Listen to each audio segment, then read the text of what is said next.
cómo unas personas que tienen unos problemas, unas adicciones, en muchos países también hay muchos delincuentes, ¿no?, que roban una cartera, una cadena, un teléfono, pero estas personas son así, un pequeño grupo y no salen de ahí. ¿Cómo se convierte eso en lo que ha llegado a ser? Lo que pasa es de que el problema fue cuando empezaron estas maras y pandillas, empezaron a ejercer la violencia, el daño físico, el quitarle la vida pues a una persona por el hecho que no dio la cantidad de dinero que pedía, que se ha llamado extorsión. También se dio porque llegaron al extremo de querer ser parte una de las hijas de un miembro de la familia fuera de uno de ellos.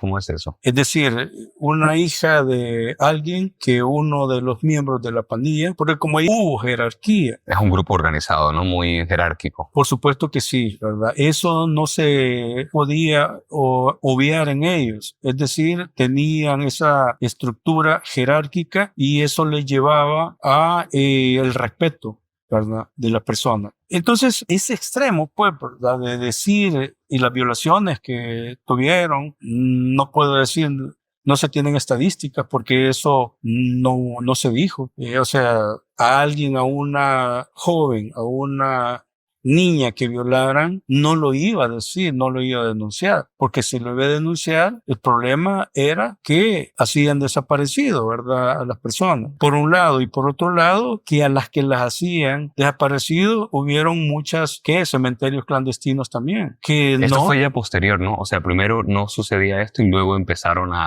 Exacto, ahí es donde... a desaparecer los cadáveres, ¿no? Ahí es donde ya empieza ese temor, ese miedo, porque tenemos que hablar de eso para llegar a la etapa Bukele, porque ciertamente los años anteriores fue que ellos ganaron protagonismo por posiblemente que los gobiernos anteriores no ejercieron. Sí ejercieron mano dura, super mano dura y otros tratando de tener dominio de los territorios, pero no fue consistente por el hecho de que habían desaparecido o evidenciándose que habían matado a alguien. Posiblemente el ejército llegaba, pero solo era cuando se daba en ese momento y después ellos, por supuesto que salían huyendo estos muchachos y luego volvían nuevamente al territorio. Lo que quiero decir es que desde el punto de vista psicológico había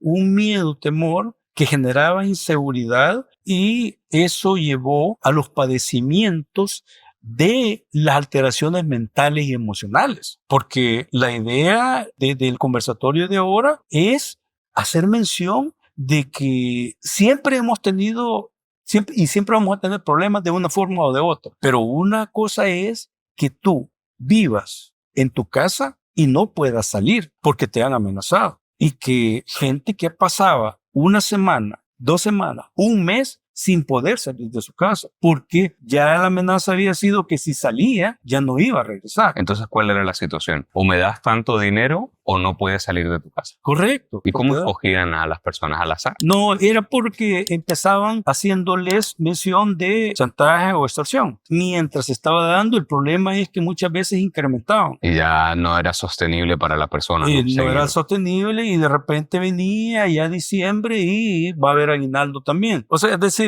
una cantidad por encima de. Entonces se dieron tantas cosas, quienes le quitaron microbuses del sistema colectivo, ¿verdad?, vehículos propios, las casas también las perdieron. O sea, ya dejaron de pagarlas, las tenían hipotecadas porque no podían llegar ahí ni se podían alquilar esa casa. Y una pregunta, ¿y qué pasaba con la policía en ese caso? No existía, o sea, yo no podía llamar. Te tomaban la declaración, pero no hacían nada, porque decían que no podían llegar a ese territorio. O sea, estamos hablando del ejército y de la Policía Nacional Civil. En ese entonces, pues, ¿verdad? O sea, que sí estaban todos rendidos ante estos grupos, de alguna manera. Sí, de alguna manera. Lo que pasa es de que como había una red que en ese entonces, pues, amenazaban también hasta los agentes. Entonces, o sea, que los mismos policías tenían corrían peligro, claro, no se atrevían a... Y están en las estadísticas, pues, ¿verdad?, de años anteriores, que cuando un agente procedía, ya sea un miembro de la familia o él mismo, era fallecido, pues. Cosa que es también bastante comprensible, ¿no? Y yo pienso que es bueno, así como debemos valorar la salud mental, valorar a los psicólogos, valorar también a la policía y a las personas que hacen bien su trabajo con vocación, como hablamos en otra ocasión, o sea,